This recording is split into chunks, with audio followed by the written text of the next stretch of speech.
with her. All right. Anyway, we've asked our audience to take your theme music. Yeah.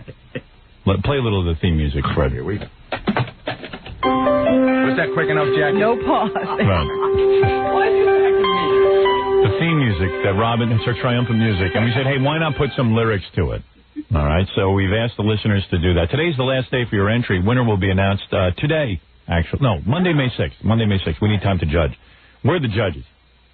You must be 18 years or older. All entries should be sent to Robin's Theme Contest, care of WXRK, 600 Madison Avenue, New York, New York. And the winner will get a new 2-passenger Kawasaki Super Sport jet ski, compliments of the Good Times Company, Kawasaki. Yeah. Stop by and see all the new jet skis at your local Kawasaki dealer. All right, so Robin contest.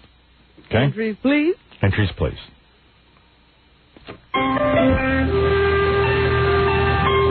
I'm Robin Quivers, Howard's sidekick, partner in crime, first-grade teacher, whatever the occasion demands. We've worked together since 1981. I'm the only woman on the staff of the show. I sit in my own separate booth and look into the studio where Howard sits with 2 writers, Fred Norris and Jackie Martling. Wow. I'm just a token.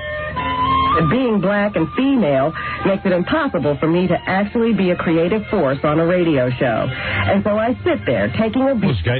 This is my audio book. What a weird entry. The audience is definitely warped. Let's see what else we have. I'm just pulling these at random.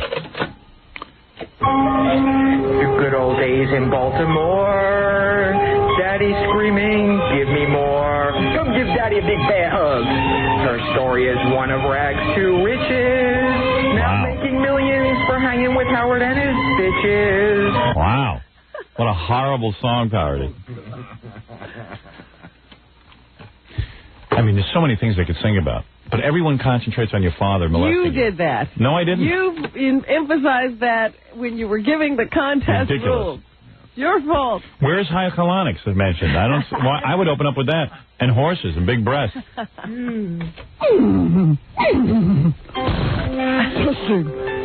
Oh, there you go. Proper modulation. Oh, Robin, come and ride. Just wrap your ebony thighs around my side. Oh, there's a horse thing. It's Mr. Ed. You don't recognize it? That's great. This is you riding Mr. Ed at your horseback riding lesson. That is terrific. Now, that's good. That's imaginative. See what else we got. Your ebony thighs around my side. Couple more. Let's see what else. It's going to be tough judging. Robin Ophelia is so sweet. She can drive a man to dreams. Is that true? Let me bang you, baby, over the bathroom sink. Nice voice on this guy. Oh, yeah. Let me bang you, baby, over the bathroom sink. Bend me. Oh, bend me. I see. I have a dirty mind. Robin, this is your daddy talking. Robin, I know I shouldn't have put my ham hands where I done put them, but sometimes you can't blame a black man for his own actions, girl. Robin, I can't help but say I'm sorry. Where's the music? Oh, there. I'm sorry for all the things that had happened in the past. You know what I'm saying, girl? This guy's creating. Are you still mad at your old daddy for my old ham hands finding their way to third base on you like they did? I couldn't resist. I mean, damn, them was some fine, young-looking breastises. Wow. Done in the voice of your father.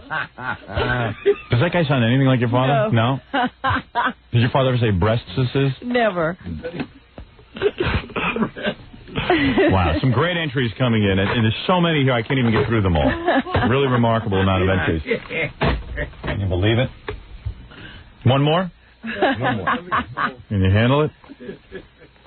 I've got a stack of them here, a mile long.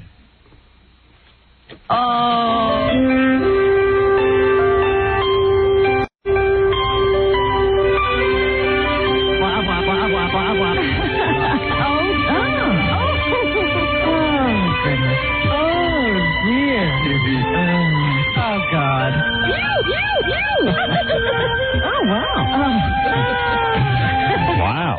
That's interesting. Very well produced. Stop it. Yeah. All right, very nice. A tribute to you. Very serious tribute. I like that. You like that one?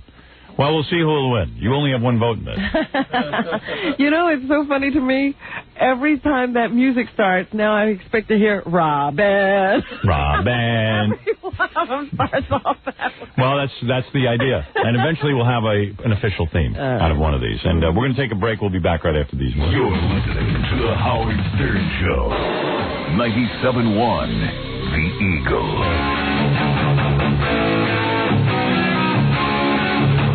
You're listening to The Howard Stern Show. I got a letter from Howard Stern. Excuse me. I got a letter from one of Imus's old producers. I know, one of his old interns. Oh, yeah? Yeah. What does it He was say? just telling me how much he hates the guy.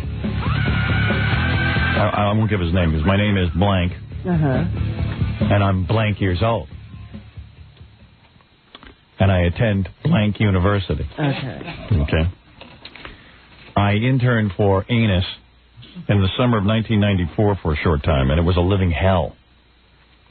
Imus is the biggest prick on the planet, and everyone at the station wants him to die a horrible death. Don't worry, he will. His own crew hates him and thinks he is boring and repetitive. And Imus is one angry bastard. Of course he's angry, because he never thought up anything original in his whole life. He's a scary old man who has to sit and listen to my tapes over and over again to get ideas and to learn how to broadcast. And he still screws it up. He would yell at me because he did not like the coffee that I made for him. What a dick. Meanwhile, I was just following the instructions Bernard gave me. That's Bernard. We know Bernard. Yeah. Bernard hates Imus, too. Yeah, it's one of his guys who has to sit there and laugh at Imus's lame jokes. Meanwhile, I just followed the instructions Bernard gave me, and the coffee machine did all the work.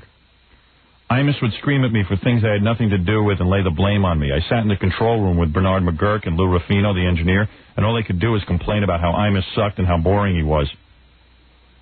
And how Imus treats everyone like garbage. And we would just sit there and go, I hope his new wife and all of his daughters get together and burn him in death in gasoline fires. I know none of this probably surprises you, but I figured it would interest you anyway. Then he says he'd like to intern for our show, but who wants a guy who squeals? Yeah, blabs like that. Yeah, right. He'll be writing letters to Imus. Who knows if we won't step on his toes. I'm very funny, and I'm not some retard off the street. No, we'll be the judge of that. I know you think I'm probably brain dead because of the college I attend, which I won't mention. But let's face it, this is not a great college. I would work hard for you in your show and would love the opportunity.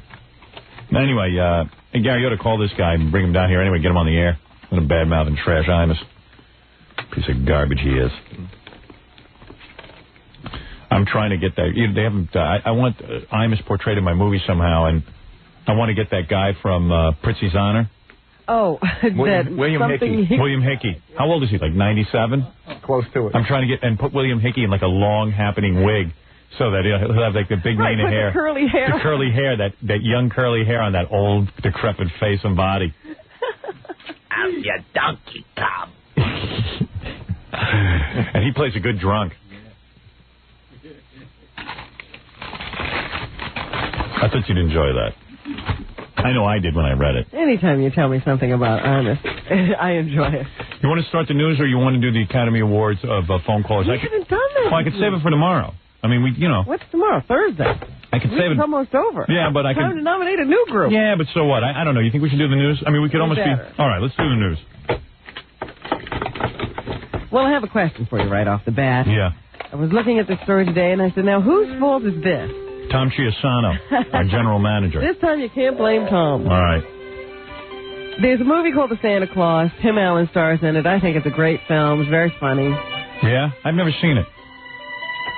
Lots of laughs, and he makes a joke at some point during the film where he says, I don't even know in what context the joke is, but he says something about 1-800-SPANK-ME. Yeah. And you know how kids get a movie? I never understood this, but kids will get a movie and watch it over and over and over again and get involved with every line and, have to analyze everything that's going on with it. So these two kids have watched it for the 30th time, and they all of a sudden think, why don't we call that 1-800-SPANK-ME number and see what happens? Right. So they call the number. It's actually real. And it's, about sex phone lines. Oh, no kidding. And we should call it. Yeah, and this 8 and this 9-year-old all of a sudden found themselves listening to, people grunting and groaning and simulating orgasms, talking about lesbian sex and sex between boys and group sex. And so then they went to their mother and they asked, why are these people making these funny noises on the phone? So now the parents are all upset. Well, you know what they're doing. They're going to try and get a lawsuit going. Right. I was going to say, that's what they're gearing up. And some fault is this? Who's got a problem? Some here? jackass freak of an attorney will take it up, and they probably wrangle some dough out of Disney because they couldn't be bothered, and that'll be the end of it. And it's totally ridiculous. Where are the parents? Why are they? My kids at 6 wouldn't even go near the phone. Won't let them. Whatever. Who cares? And now they're all traumatized, the whole family. Well, yeah, of course. Disney spokespeople said, look, it's parents' responsibility to know what their kids are doing with the phone, but this woman is like, that doesn't wash with us. Yeah. We should have checked out this number. Oh. The Disney people say, we didn't know it was a real number. It was just a joke. Yeah, oh, please. Everyone's so perfect in this world. It's great. It's just great. Everyone's so perfect. All these perfect little parents. I can't stand lawyers, what they've created in this country. And the woman says it's going to be tough enough explaining heterosexual sex to her kids. Oh. Now they've already been exposed to girl-on-girl sex, orgies, and boy-on-boy sex. Yeah, they'll probably turn out gay, okay? Dope. Let me hear what they're hearing. Press 1 for hot. What? Press 2 for hot guys who do it with guys. I better press 2. That sounds more Call our hot new service now at 1-900-435. That's right, 1-900-435. For a hot and wild phone fun at only $2.50 to $4.99 per minute. Oh, is that all? So call 1-900. What do you get for $4.99? I don't know. I'm going to press 1 and see what I get. Congratulations, sexy. If you're over 18, you qualify for an exciting new live talk service. Call us now at 011-239-1291. That's 019-191. What are you trying to do? I'm trying to get the guy-on-guy thing. You pressed the wrong number. I'm pressing 2. Yeah, but they're not going to do that anymore for you. How could a 9-year-old maneuver? It doesn't sound so steamy, though. I'm 42 years old, and I can't figure out how to maneuver through this. I can't even get hot sex. Oh, that's such a trumped-up thing. This is such a phony baloney issue. Where's the moaning and groaning? Hey, call us for a guy-on-guy. You got to dial numbers there. You think a 9-year-old wrote those down and then made those new numbers? What? International call. Please. Parents are all looking to milk the legal system. Let me tell you something, man. It's a joke. It's a joke. Everyone is a shark out there hunting for a little piece of the pie. No one wants to earn it. I don't buy that at all. Everybody's waiting for their payday. Yeah, everyone's waiting for a payday, feeding off each other. It's the sickest thing I've ever seen. Phil Donahue is finding that to be the case, too. He had a dog named Huey. I guess he still has the dog. Huey Donahue. Had this electronic fence around his house because he didn't want to put up a real fence. That would mar the aesthetic beauty. King Phil can't look at a fence. Wants to have a dog but doesn't want to have a fence. Right, I understand that. He put up this electronic fence. Yeah, a lot of people do that. And the dog escaped it. Right. And so... It's cool because it shocks the dog. You know how that electronic fence works? Yeah. You put a collar on your dog and it shocks him. So it's really funny because they jump like 3 feet in the air. Really? I don't know that bad. Yeah, it's like, woof. It kills your kids. Well, anyway, now a guy wants to sue Phil Donahue. Yeah. Because of negligence. He says that Donahue and Marlo Thomas were negligent in allowing their golden retriever to run free on I-95 in Westport, Connecticut. Oh, boy. It all happened on April 17th, 1994, as this guy, Kevin Jalbert, and his your dog, wife, I think. You can't even own a dog. Were in his pickup truck along the interstate. In the distance, he spotted Huey, who lay on the road after being hit by a car. Jalbert says that as he rubbernecked to get a look at the injured animal, he accidentally slammed into the rear of a fire engine that was responding to the scene. Oh, so it's Donahue's fault. Yes, now he's suing Donahue. Unbelievable. Hey, it's a famous dog. For $15,000 to cover his medical bills for knee, back, and neck injuries and the damage to his pickup.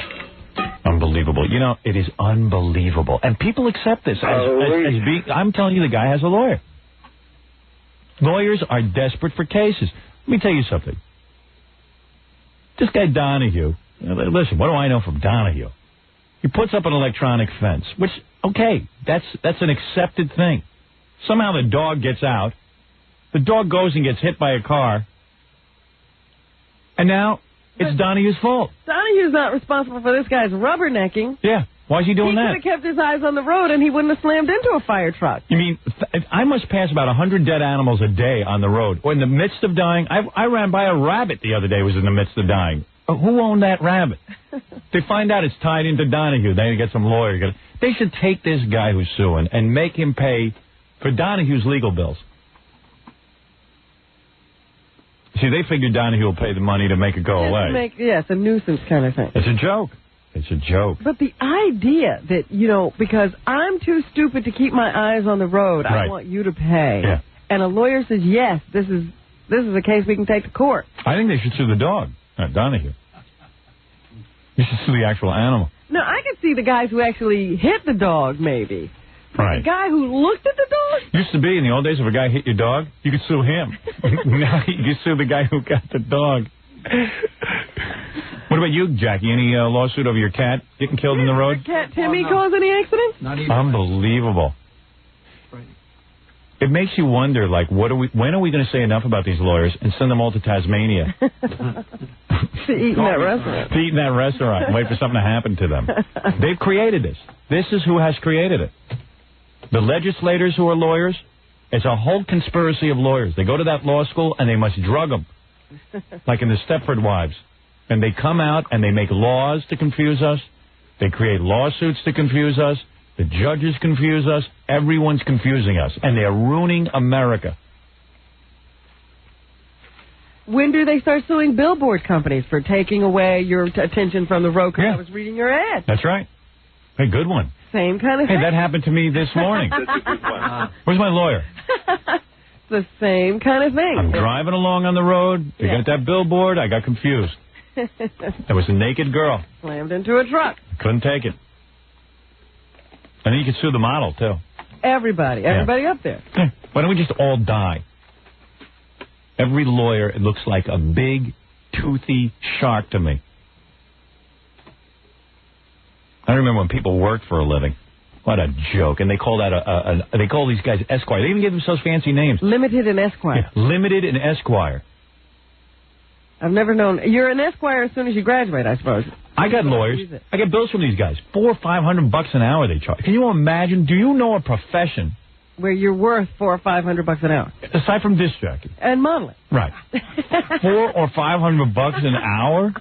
Where is the profession? Doctors don't get that. Lifesavers don't get that. It's absolutely laughable. Very stingy with their time. Yeah. Oh, they're very important because you need that. I made a call for you. Right. I picked up the phone, and it was worth it. I handled it beautifully. All right, we're going to take a break. We'll be back right after this. You're listening to The Howard Stern Show. 97.1 The Eagle. You're listening to The Howard Stern Show. All right, let's Once again, Howard Stern. Let's get back to the action with Robin in the news. Robin? Wait, where's your intro? Oh, no. Where's that guy? You always forget. It's too late. Hey, Fred, how come you don't remember? I had it. I just misplaced it. So you're not going to play it? No, as soon as I find it, I will. Oh, good. I swear to God. Good work. I come over there and hide it. I think so. And by the way, the Yankees are looking very white this year. Have you seen any Yankee games? No, I don't. I'm not into that whole sports thing. I'm not either, but I was just watching a game, and it was mostly white guys. Well, then they probably won't do very well. You don't think so? Does anyone know anything about sports? Gary and John is supposed to be a big Yankee fan. I just saw tons of white guys. I was very amazed. In fact, I know they played the Orioles yesterday. I was just hearing that that's supposed to be like the big rivalry this year in the East. I wouldn't even know. But I just can't get my interest up to that. I just tuned by and saw a bunch of white guys, and then I was like, Actually, the Mets look pretty white, too. Well, am I right? Still a white sport, don't you think? Am I right? I didn't hear the question. They just told me you're talking about the Yankees. Aren't the Yankees very white this year? They're half and half. Really? Half and half? Maybe that's why it looked white. Well, how could you miss the other half? I just see a lot of white guys standing around. And the Mets, too, look kind of white. No. Well, they're white. There's not a lot of black guys, but they're white, and there's a lot of Hispanic guys. Oh, is that what it is? Sierra Yeah, and Rivera, all those guys. What happened to white people? I guess they're not into sports White anymore. people have found other jobs. I guess. You still got, like, Wade Boggs and, Yeah. David Cohn's white. Just there's so many white guys in America, and, like, a lot of them just aren't on teams. You know what it is? The Hispanics fool you. I always think they're white guys. Uh-huh. But maybe we ought to reclassify them white, then we can say there's a lot of white ball players. No, 'cause there's a lot of black Hispanic guys. Yeah. Yeah, there's lots of guys like from the Dominican, and they're like black guys, but they're not. They say they're not black. They say they're Dominican, but they're really dark skinned. Right, they're black. They don't know it. That's what you're saying. They don't want to be confused with American blacks. But if you say you're black, they'll say, no, I'm not. Right, I'm Dominican. You know that for a fact? You've talked to Dominicans? Yeah, I have. Talk to Ruthie. Oh, geez. Yeah, Ruthie's not black. She's Dominican. She's Dominican. one person. No, I've spoken to lots of... Ruthie doesn't think she's black? You've had that conversation with her before. I forget. She doesn't think she's black. Right. She says, no, she's Dominican. She's as black as night. I worked with a woman who was black, right? She was from Jamaica. Yeah. And she used to use the N-word all the time. Right. And I used to say, well, that's a horrible thing. And she goes, well, I'm not black. I'm Jamaican. Those N people, they're black. Really? Yeah. Well, I know that from Tell these Roosevelt. people that they're being mistaken, and if they don't know it. I know that from Roosevelt. All Jamaicans hate American blacks. But he mentioned it. Hate everybody. Yeah, but they hate American blacks because they're always getting lumped in with them. She lived in Roosevelt. Did she? Yeah, she was a Jamaican woman from Roosevelt. I probably know her. Then why did she live in Roosevelt? Couldn't afford anything. Because the Jamaicans were always screaming. They're like, we work hard for our money, not like these blacks. And they got some kind of accent, I can't even do it. I don't know what that accent you were just... Yeah, right. That's Spanish. Yeah, everyone sounds like that. That's like, I'm like a quarter Spanish, quarter Puerto Rican, and I'd much rather say Spanish. Yeah, you're white. Let's face it. Unfortunately, the white race has to accept you. Yeah, unfortunately, you're white. All right, thanks. I just want to know if the Yankees were white, but it turns out there's a lot of white-looking guys. I think we reclassify some of those people as white people. But aren't a lot of baseball players are white? Yeah, no, not really. Not anymore. Used to be. Come on. Every time I look at a ball game, I see a lot of white people. Those are Hispanics. You just learned something. I see. What else is in the news? And now here's Robert Crazy with the news. The standoff with the Freeman between the FBI and, Federal Bureau of Alcohol, Tobacco, and Firearms is continuing out in Montana. They have been in negotiations all weekend, and they say the Freemen are going to announce their next move today. Some people are speculating that the siege could be over. The Freemen have this opinion. Somehow they've gotten the opinion that if they surrender today, they won't be charged with so much. Really? I don't know. That could be a fairy tale on there, but, they believe a lot of things. God bless them. So everybody's waiting to see. They said they were going to come up with their decision at sunrise or something, but I haven't heard anything yet. True. Screw them. Blow them up before they surrender. We've turned into such a nation of wimps. These people are breaking the law. Blow them up. Burn them out of their house. Bunch of pussies. Free men. They're a bunch of terrorists and thugs. They've been terrorizing this area. Where do they live again? Somewhere in Montana. Montana. The local townies there are afraid of them. They're like the mob. God bless the FBI. Go up there, boys. Fire first, and you know what? Deny it later. Any napalm left over from Vietnam? You'd like to just bring that? Oh, would I? Oh, I wish I could be in the FBI. If I wasn't so gawky and awkward. You mean you were too tall? I was too tall. I was rejected by the FBI. Oh, I would have loved to have been an FBI man, a G-man. Oh, man, I would love to be up there handling that situation. Make me Attorney General. A New Jersey police officer attending a law enforcement conference was charged yesterday with robbing a bank and leading police on a 6-mile chase. Christopher Cairns, a 13-year veteran of the Trenton, New Jersey Police Department, was being held without bond pending his arraignment on Wednesday. Guy must have been under a lot of pressure and snapped. They say he forced a teller at Kenwood Savings Bank in suburban Sycamore Township to fill a bag with money and then fled in a car with New Jersey license plates. He led police on a high-speed chase in Cincinnati where he got out of the car and aimed his gun at an officer who rolled his cruiser into him and knocked him down. Officer Joe Bolton. He then ran into an abandoned house where he was arrested and the stolen money was recovered. Cool. How do you go to a law enforcement conference and during the break decide to rob a bank? You know what? It gets you nuts. It's so boring. What was he thinking? I don't know. Hey, what's Fred thinking? What's anybody thinking? But this is a police officer. Right. Jeez. It's amazing. I just want to go back to that hotel and watch Fred act some more. I'm sure you're going to have Fred on the set pretty soon. We'll all get to see him now. I think I'm doing a scene with Fred on Saturday. Yeah, I think so. Learn and marvel. Looking forward to it. Learn and marvel. I guess you're going to change your acting style the more you watch Fred. There you go. No, just a liar. Hold it, here's a Jamaican on the phone. Uh-oh. Yeah. Hey. What is it? Hello? Hello? What I deal with, Howard, man? Nah, that ain't no Jamaican. What I deal with, man? My God, someone sucked the ganja the same thing, man. What do you want to say? It's not even a Jamaican accent. Yeah, man. Listen, man. It's a white guy trying to be a Jamaican. No, man, you must be crazy, man. I'm never a white guy, man. I don't want to be a white guy. Stop laughing. I don't want to be a white guy. Dude, I grew up in a black community. Yeah, man, I hear you talk about you grew up in Roosevelt, but there was no Jamaicans there, was there? Dude, I grew up in a black community. I know the difference between a white guy and a black guy. Was there any Jamaicans there? Well, yeah, there were plenty of Jamaicans there. Ask me anything. Okay. I gotta go. Ask me anything, Howard. I'm going to wish you luck on your new movie, too. You guys now into Swedish. Yeah. We want to wish you luck on your new movie. Dude, you can't accept that I understand? That you're not that you're a white guy? I'm from Kingston, Jamaica. What deal? Let me just tell you, the other guy there, too, the same thing. Oh, boy. I gotta go. All right, Howard. Good luck on your new movie, dog. Sin? Sin? Good luck on your new movie, Sin. Thank you. You're welcome, man. Selassie I. White dog. He thinks I'm just any white man. He doesn't know I've grown up undercover in the black community. Hey, man. You ever hear anything like that? No. Where were we in the news? I don't know. We just talked about the Freeman. He thinks I'm just a regular honky. I'm super honky. I grew up among you. I know everything.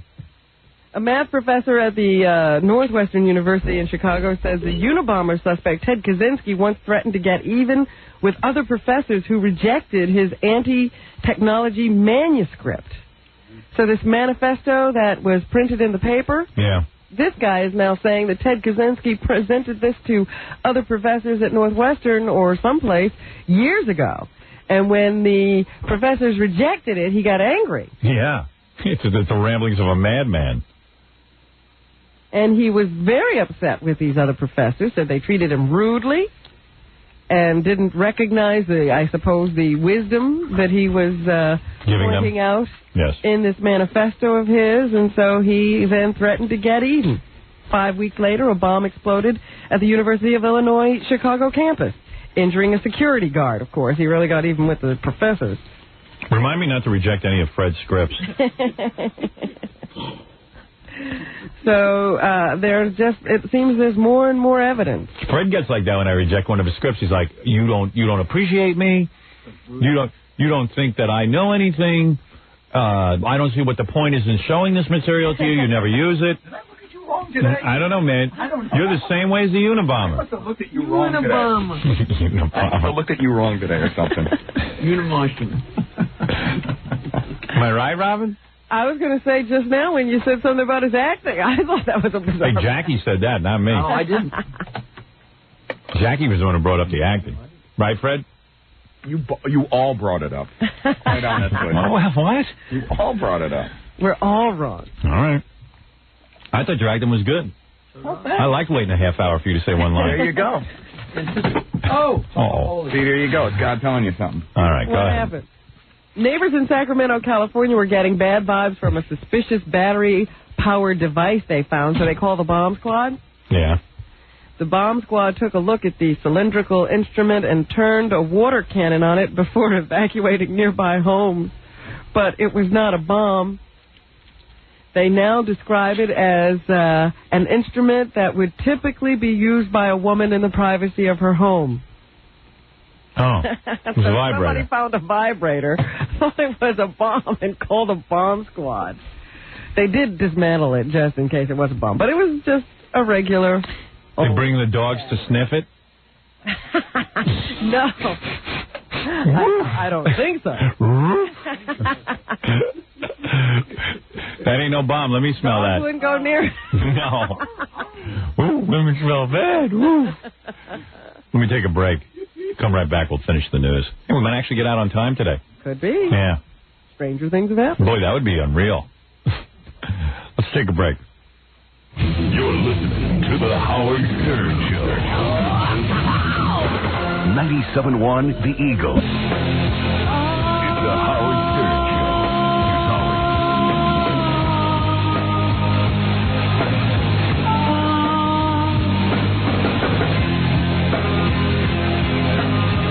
Some guy sent me this on my email.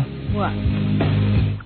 A New York City physician writing in the August issue of the Journal Consultant described a case of megacolon. Megacolon. A condition in which feces are retained in the colon for an abnormally long time. In the case reported, a 27-year-old man had 12 pounds of feces surgically removed. 12 pounds? Guy lost 12 pounds. See? Does store up in there. Yep. And there was some other cool... I love medical stories. Some guy, this guy had really bad breath, so he goes in for an operation, and they removed a tree sprig in his right lung. That caused him bad breath? Yeah. He inhaled it in 1980 from the family Christmas tree. And the sprig was still green. Apparently, also, that was the source of Tracy's notoriously bad breath. Can you believe that? Mine has such a nice smell. Is it... Oh, yeah, an inch-long tree sprig. How weird is that? Very. Oh, yeah. These are supposedly true stories. I mean, they're from, like, AP. You know? Well, just this month in Inside Sports, somebody wrote in a question. I guess they have a column there called The Good Doctor, and it must be humorous.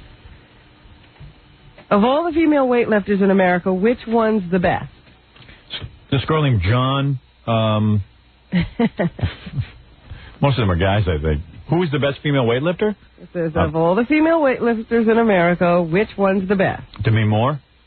Howard Stern's co-host, Robin Quivers. What? Where's this from? Been carrying a dumbbell for years. Oh, that's funny. Where was that in?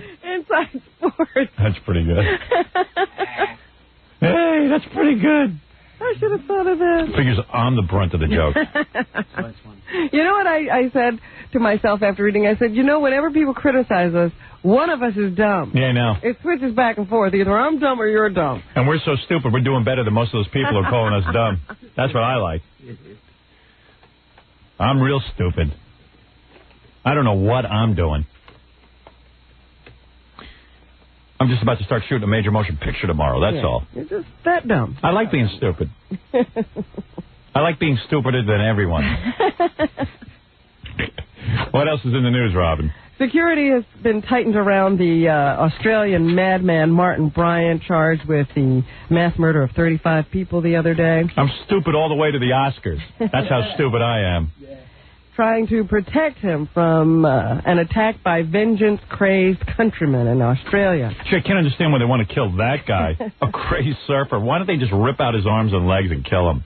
I mean, we know he did it. He did have a girlfriend. She has gone into hiding. Yeah, that's always great. He was a good-looking guy. Yeah, he's a surfer dude. I mean, he had all the look of a surfer dude and everything. Isn't it weird? Your boyfriend goes out and shoots everyone up, and you got to go into hiding. It sucks. So anyway, they're having memorial services and all of that stuff all over Australia to ease the country's pain. Here is one of the survivors, actually, of the carnage over the weekend. Is that guy Kevin? Kevin... Werner? No, Walter Meacock. Walter Meacock? Yeah. His child and his wife were both victims. Is this the guy who had two kids and the wife? Or is it just one I think it was one kid and a wife. It's like in an afternoon, my whole life's just been erased. Every possible thing that I've done through my life to succeed and to do something for my wife and children has just been taken away. Pretty sad. Yes, yeah. I mean, that's true. Yeah, that guy had 2 kids. He had a 6-year-old, I think a 6-year-old or a 9-year-old and a 3-year-old or something.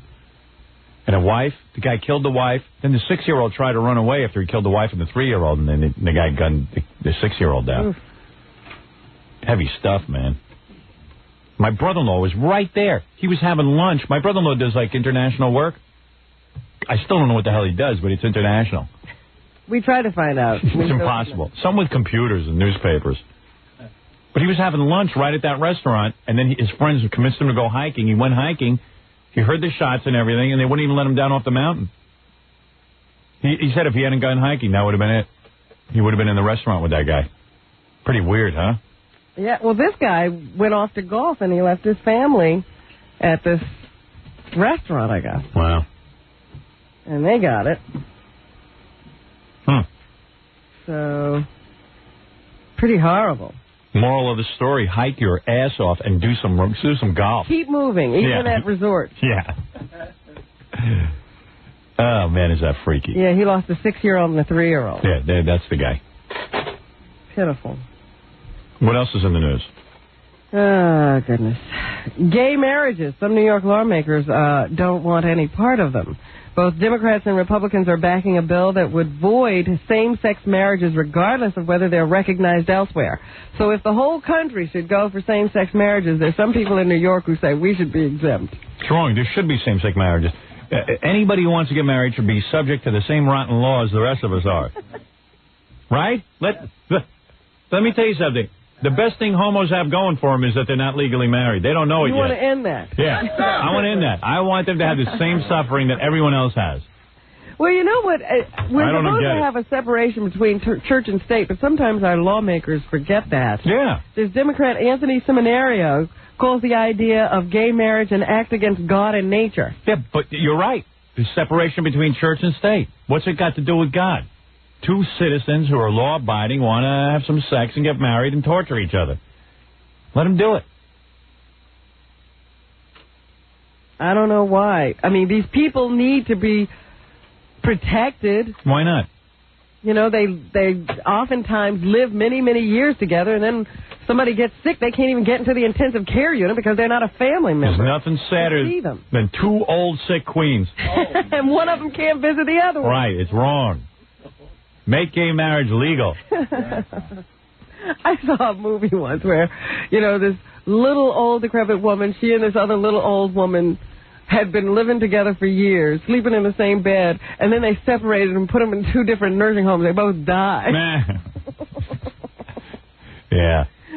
Can't have that happening. Let them be together. The belongings of serial killer Jeffrey Dahmer are causing a stir in Milwaukee. A lawyer for the families of Dahmer's victims says a group of business leaders wants a planned auction of the killer's belongings called off. Why? I don't know. They should let JFK Jr. auction them off. He's good. He's real good. The group is offering to buy the items and have them destroyed. Yeah, there's something kind of sick about auctioning off Jeffrey. But although you get the money, hey, man, let the victims have the money. It was just a sick raking through Jackie O stuff. Right. No better. How do we know she wasn't a serial killer? Did anybody look at her? Anything great? Yeah. I'll never get that whole Jackie O thing. I could more see Jeffrey Dahmer's things. Let's have a feeding frenzy here, too. Right.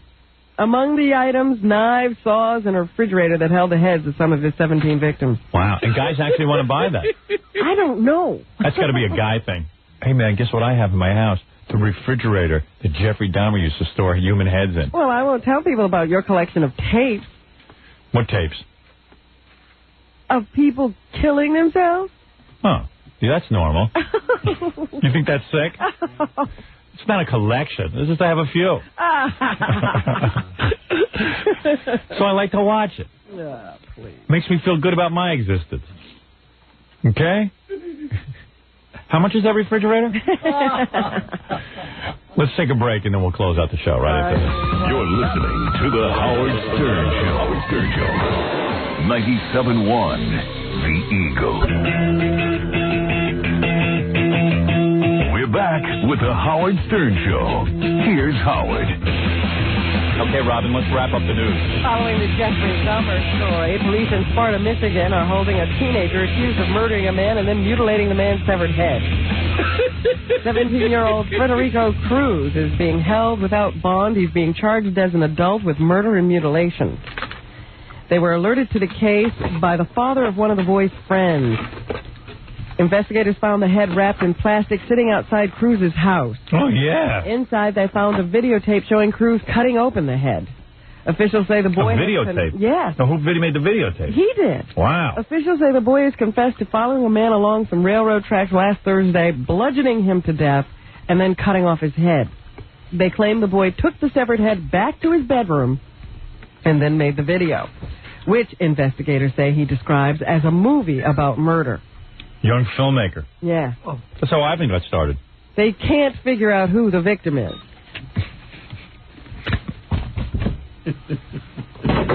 No, he really didn't get started that way. He made Animal House. O.J. Simpson reportedly offered his ex-wife Nicole Brown Simpson $5,000 for sex just weeks before she was killed. That according to the Daily News this morning. Wait, can you say that again? O.J. Simpson offered his wife $5,000 for one night of sex weeks before she was killed. Oh, yeah. No kidding. They cite sources close to the case. And she didn't do it? Who say that both Nicole's father and sister testified about the alleged offer in the wrongful death lawsuit against Simpson. So this must have come out in deposition. My wife charges me like $7,500. They say Nicole told family members that she had spurned Simpson's offer. That sparked a big fight, which led to their final breakup less than a month before her murder. How could you turn down $5,000, Nicole? Hey, look out. I'm working on my OJ. I'm taking that on the road as a one-man show. Is that right? I want you to... is OJ? I want you to spread your legs for $5,000.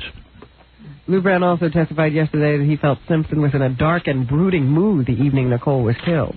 Yeah, I guess so. Oh, he is so guilty. This is just laughable. What is Mayday? What did Nicole charge for, like, just for using her hand? I could have used that. I don't know that she had rates, Howard. $5's a little steep for me, so for $1,000, though, maybe just a hand. What is Mayday? Mayday is before your plane crashes, you yelled at. Right? Am I right? Well, that's true. But what is May 1st is called Mayday. What is that? Arbor Day. Arbor Day. Arbor Day. That's right. What is Arbor Day? I don't know. Am I right? I don't know. Do I win something? No. What do I win, Kawasaki? What is May Day? That's what I'm asking you. May Day is communism.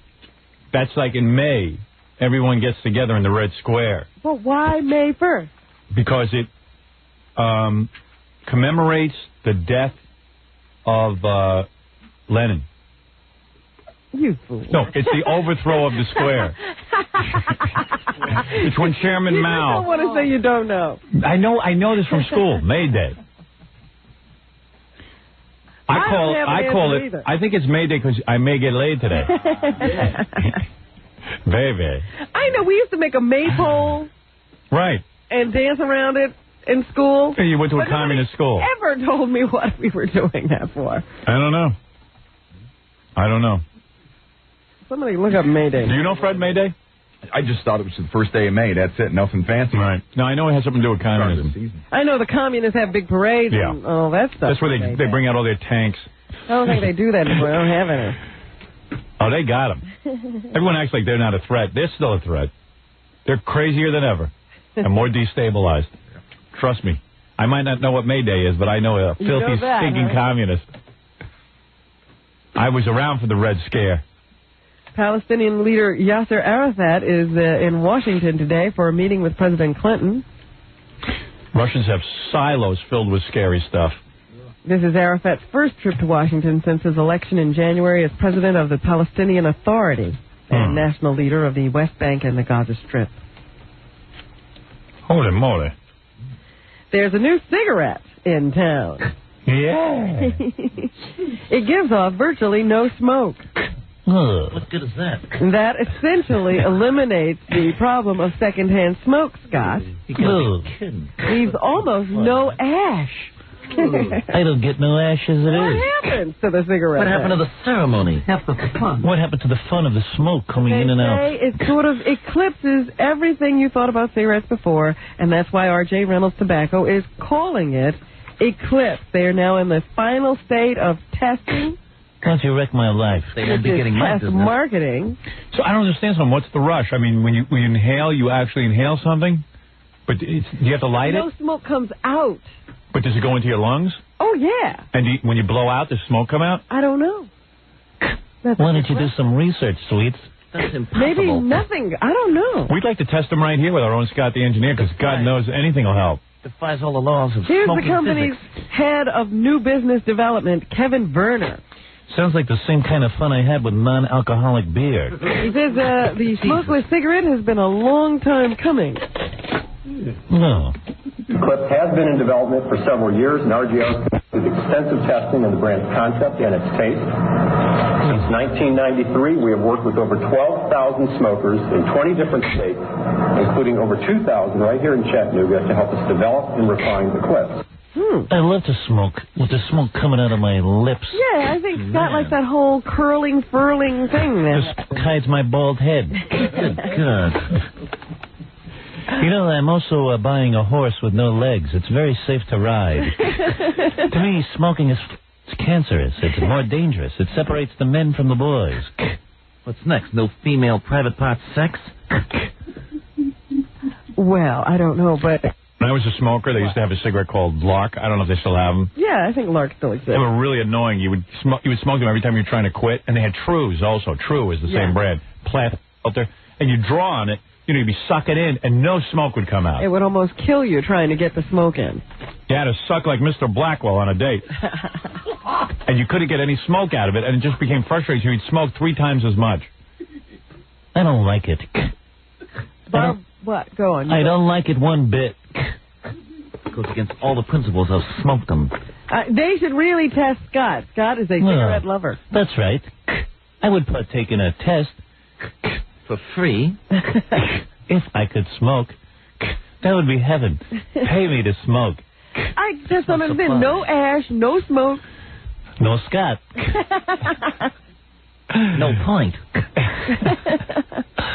They better test me quick before I die. Just my luck. Can I take them in my coffin with me? I always love how they're saying they tested the taste of the cigarette. Oh. It tastes awful. If you eat it. Barbara Walters is celebrating her 20th anniversary with ABC. They're giving her a 90-minute primetime special tonight. Will she be doing any stories on cigarettes? She's sharing some of her best and worst moments. Of course, interviewing any smokers? She feels the worst moment of her career happened when she was teamed up with Harry Reasoner as the co-anchor of the ABC Evening News, and it turned out to be quite a disaster. She says the fact that she was touted to be making $1 million a year was part of the problem. I was failing. I was an enormous failure. My career was over. But I had to work. I had a child to support. I had family obligations. I had to prove myself to myself and to everyone else that I could really do the work. Boys, bulk those tapes before you record stuff. You think she still gets a period? Oh, no. Barbara Walters? No way, right? I don't think Yeah, I don't think so either. Be. That's when you know it's over. No estrogen in that body. Let's see what the next one says, because now that wasn't exactly what I thought Barbara was going to say, but... well, let's just see what she says. We'll figure it out. I could tell you, maybe. All right, this is the one. Everybody has teased her for years about those tree questions, and you wonder where that came from? Was it? Yes. She saying, but it's not $1 million. Sorry. They're all screwed up, obviously. You must have played them out of order, maybe. No. Well, I played number 1, number 4, and number 5. Okay. Well, then I don't know what you've got. All right, let's just hear it. Maybe I should just play them. The news, it's half of that, and I'm doing 4 prime-time specials a year. It was really a bargain. I don't know what the hell she's talking about. Well, she's talking about the fact that she wasn't getting $1 million just for doing the news. She also did 4 primetime specials. Oh, excuse me. So there. Oh. She wasn't getting $1 million just for reading the news. Here's the thing about the tree, I think. I hope. I said something or other about being a legend, and she said, and people didn't hear it, yes, I'm like an old tree. And I said, what kind of a tree are you? And she said, an oak. A great oak. And for years, people who didn't see the interview, critics, when they wanted to make fun of me, said, there's that Barbara Walters who asks everybody what kind of a tree they want to be. Yeah, that's exactly what you did. Doesn't change my opinion. She was talking to Katharine Hepburn at that time. That's some oak. A shady oak. Did you say smoke? Oh, if she would do some cigarette stories, I'd tune in. She'd have my vote. And finally this morning, you're fascinated by the Cranberries, aren't you? Yeah, I think that sad Irish singing. Yes, Dolores O'Riordan talks about the first single from the album, Salvation. She says it's a song about substance abuse. Did you know that? No. Yourself. It's not my business. So here's Dolores O'Riordan. What are you talking about? You talking about that album that I have? Yeah, with the Salvation. Oh, okay. Salvation I know that song. is real. It's a very ironic song. It's kind of taking the piss out of the situation to a certain degree. And at the same time, there's a certain amount of seriousness in there. Boy, she sounds just like Sinead O'Connor. I know. All these Irish people sound the same. And they're all pissed off, Irish people. Miserable. Yeah. And it's kind of saying,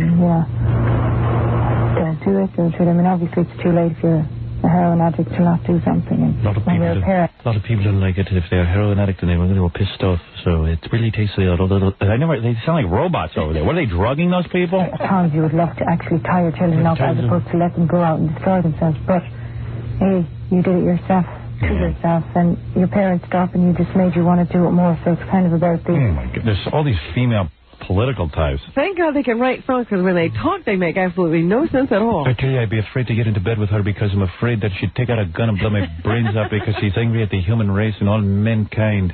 Oh, what a fun broad. Vicious circle and the whole ironic situation with parents and kids and drugs. The kids and drugs, and they all sound like they all have the answer because they're all serious. Drugs. Like someone like me, they think was a dope because like I'm having some fun. You don't understand. There's so many serious problems. I don't see how you could make frivolous statements about drugs and kids and hostages and it's just like, shut up. I thought they're killing each other over there. How come they know so all much? of Ireland. Only in Northern Ireland. If they know so much, why are they killing each other? And it's all very serious because of the bombs and all of the different things that people use. And their guns and their guns and their bombs and their bombs and their guns. And they keep coming. more boring than an auctioneer. Yeah, $10. I see 10. Do you see 20? Do you see 20? It's like a big, boring race of people. All right, where were we, Rob? That's it. All right, very good. Let me just say, Quivers of Life is in paperback. Pick it up. It's a good read, and you will have fun carrying it around in your pocketbook or your back pocket. That's the whole idea. An inspirational story. Yes. As someone said to me today, they just finished reading the book, and I should bottle my strength. Oh, you are fabulous. Jackie the Penthouse Martling, you are fabulous, too. 78 minutes of filthy jokes on CD or cassette on the hysterical Sergeant Pecker. Only $12 plus $4 shipping and handling. I don't recall anybody wanting a refund after... Oh, that's right. One guy. One guy. An incredible special. Buy two, get one free. Call 1-800-323-KING. This Friday, May 3rd at the Troy Savings Bank Music Hall, it's Jackie. Go have fun Friday night in Troy, New York, hosted by Shaky Ken, just out of rehab. For Joe Clan's web address and information, call 516-922-WINE. Don't miss Steve, the Prick Gorilla, this Thursday, May 2nd, hosting the K-Rock Corona Party in Texas, Arizona, and Hoboken, New Jersey, from 6 to 8 p.m. And do you ever understand his plugs? No. And on Friday, May 3rd, Prick will be hosting the Corona Cinco de Mayo party at Pedro. I can even say that.